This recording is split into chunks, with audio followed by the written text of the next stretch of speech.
Hi, everybody. My name is Sarah, Pearls of Wisdom and Food, with some sense of consistency, normalcy. Well, normal, I don't know if they'd use that word for me, but a regular, predictable type of food style, lifestyle, food plan, chronometer readings, the usual, the usual. You can tune in here and consider this your little pond of sanity in the insane world of keto, carnivore, carnivish. I'm sure there's other sane video creators out there that give you some relief from the insanity of like what people are saying, the hurling of bones and gristle at each other, or maybe the stalks of wheat. I don't know. It's kind of crazy out there. So you can tune in here where we keep it kind of real, kind of simple, kind of predictable.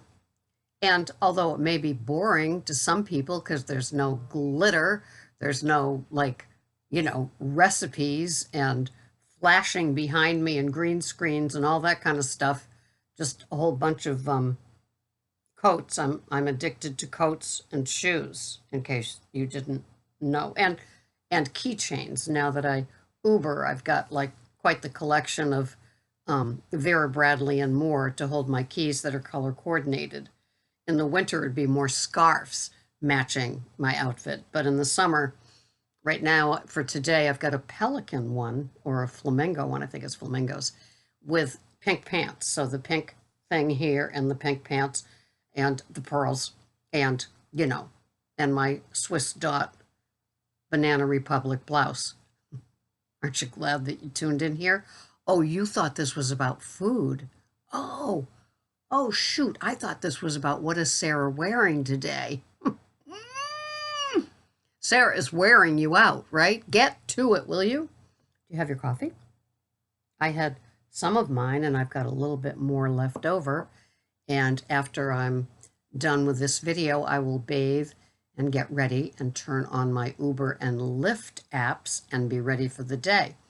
Right now, it is about 3:45 in the morning because this is how I do it.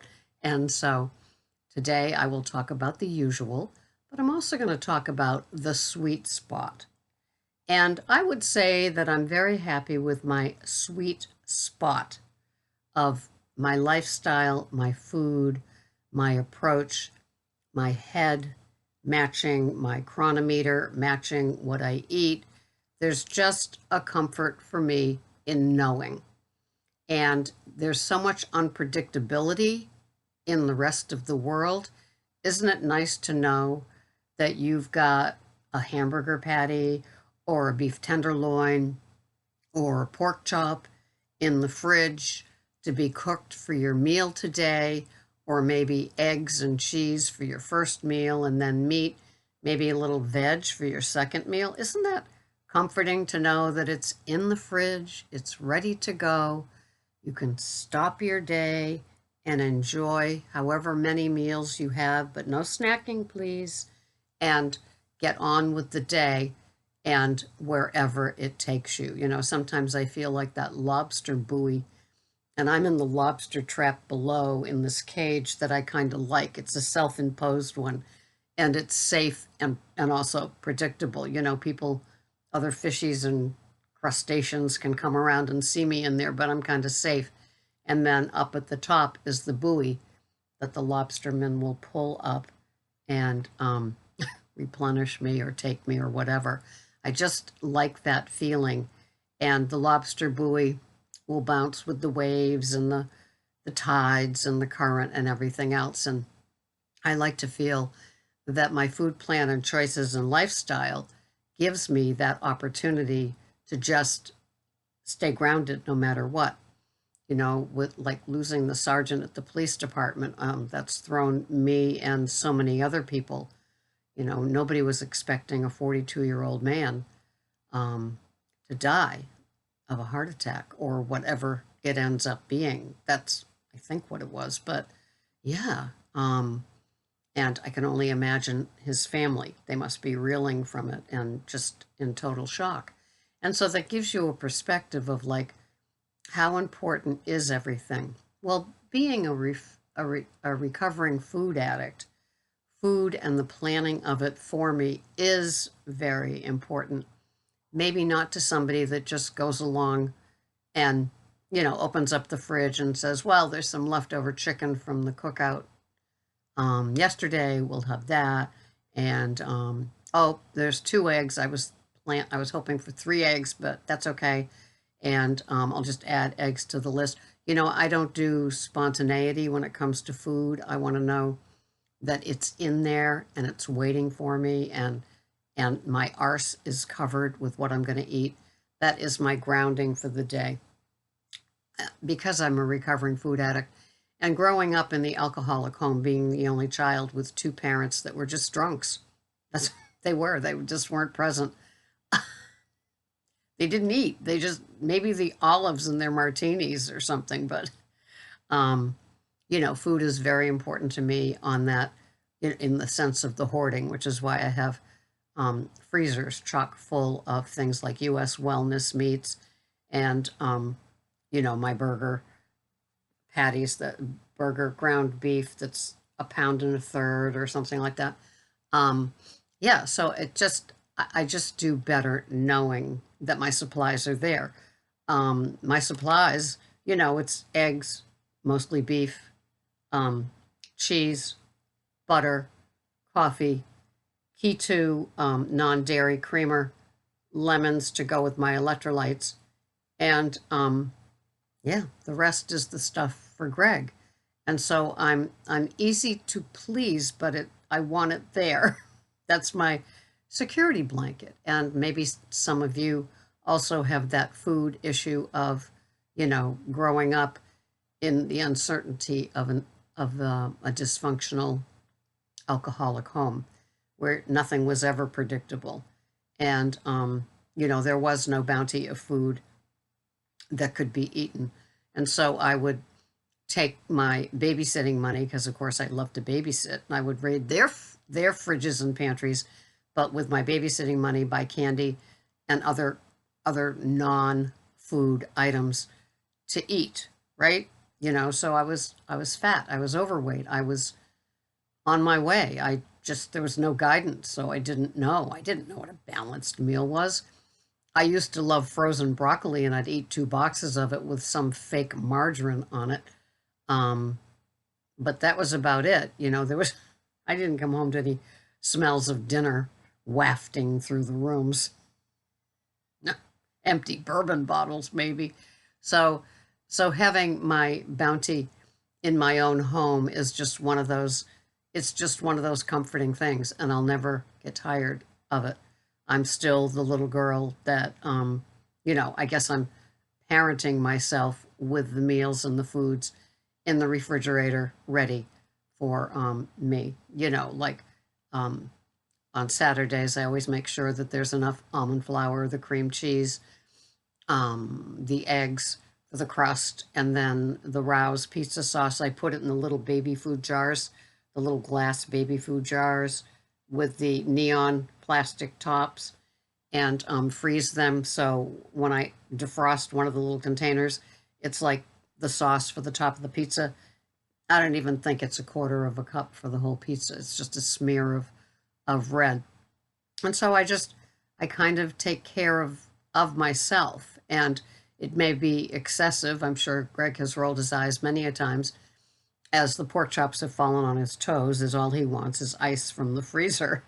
But that's just part and parcel of coming from what I came from, where there was never enough, unless it was booze, and just the not knowing. So the knowing for me is very important, and that's part of my sweet spot and how it makes me feel and how I operate. And it's not hurting anybody else. It's not anything that I shout from the rooftops. I just quietly make sure that the foods that I eat, mostly carnivore, are there, period. And then I'm safe, and I know. And when I do put my foods in, I've got the chronometer, and like I say to a lot of you, that's really my meal planner. Um, it's really my meal planner for what I'm having for the day. And I don't even know if this is the free version or if I changed my phone and or credit card, and now they couldn't find my credit card, because sometimes you get a new credit card, and so they just knock you off the list, and so turn it into a free one. I'm not sure, but this is my guide for the day. And on Sunday, when we cook all the meats on the big green egg, then I know I can spread it out. I've got the beef spare ribs type thing. I had the beef tenderloin. I'm having that tonight. The burger, the messy burger, a porterhouse, a ribeye. I think that's it for this past week, and it's all in here. And I can turn on to this to see what I'm having, and that works for me. So today, what are my macros? Well, my calories are 1,200 and, where am I? My calories are 1,218. My protein is 118 grams. My total carbs, never net, are 1.5. And my fats are 84.8 grams. And I'm having the beef tenderloin, a 10-ounce tenderloin, 3 eggs, 1 ounce of the organic Munster from Whole Foods, 2 tablespoons of the chopped green onions, 2 tablespoons of butter, my Keto non-dairy creamer in this. And, if you're new to this channel and things that I'm talking about seem like they're in a code, it was like how AA was for me too. It's like a whole new language if you enter into the keto carnivore world. I can't put absolutely everything in the notes and the details about things. I just suggest that you tune in or go back in my videos, and you might learn some of the things that I'm saying. Somebody was saying that she wanted me to do more of that. What were the acronyms I'm using? So yes, it is like a whole new language, a whole new lifestyle, a whole new choice. And it is like a new language. So I guess, it's important to listen to me and other people who will explain what we're talking about. Like when I talk about Keto non-dairy creamer, a lot of people have ample HWC, heavy whipping cream, in their coffee. I prefer the non-dairy because it gives me less dairy, which could be a problem for somebody that's doing keto or carnivore. It just works for me. So keep watching, because things will get clearer, will get better understood. A couple of videos isn't going to teach you the whole new world of keto and carnivore. It will just hopefully whet your appetite for more.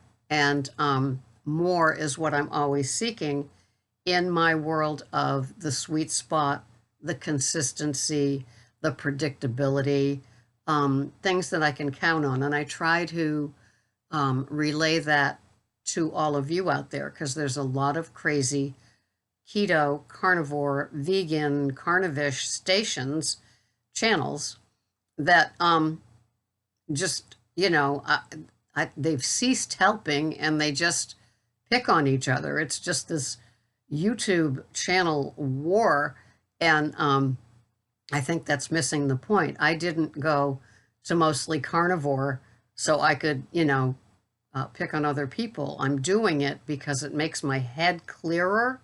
The clarity is a non-scale victory, NSV. There's so much more to every day if you want it.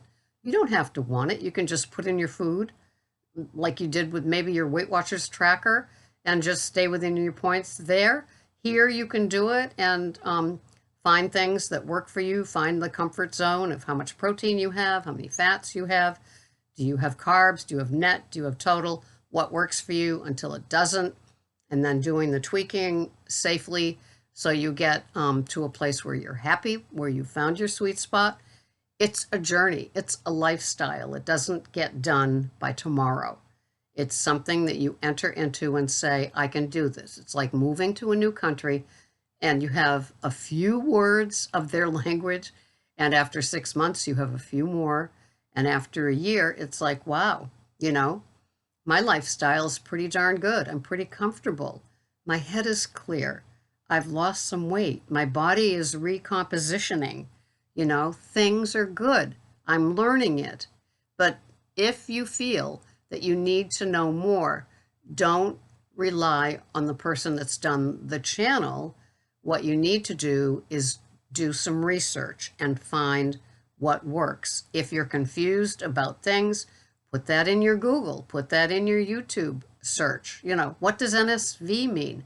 And you'll see, it will explain to you. But don't rely on one person to be your only guide. You know, I don't. I certainly, you know, I remember I interviewed John, IF Your Keto. He's such a sweetheart. And he has this IIFYM. And it's like, what does that mean? And he said, if it fits your macros. I didn't know. I was clueless, you know. And so it's like, sometimes you just have to like figure out what that means.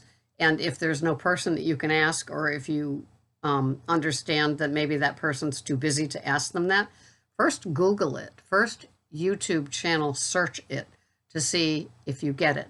You know, go find basics of keto, basics of carnivore, things that will explain to you how it goes. Listen to other people. And it slowly comes together. I'm still learning, and I've been doing low carb, high fat, keto, carnivore, carnivish for 5 years, and maybe even 6. I know that my anniversary is August. I just can't remember if it's 5 or 6. I said I got clarity back. I didn't say I have total recall. So hang in there. You'll get it. It's a day at a time. It's a lot of stuff to absorb, but you can. If you want it, go find it, get it, and understand it. And then it gets a little bit easier. And then consistency and clarity and all the other wonderful things. I wouldn't trade any of this for anything else. I will see you the next time. Thank you so much for watching. Bye-bye for now.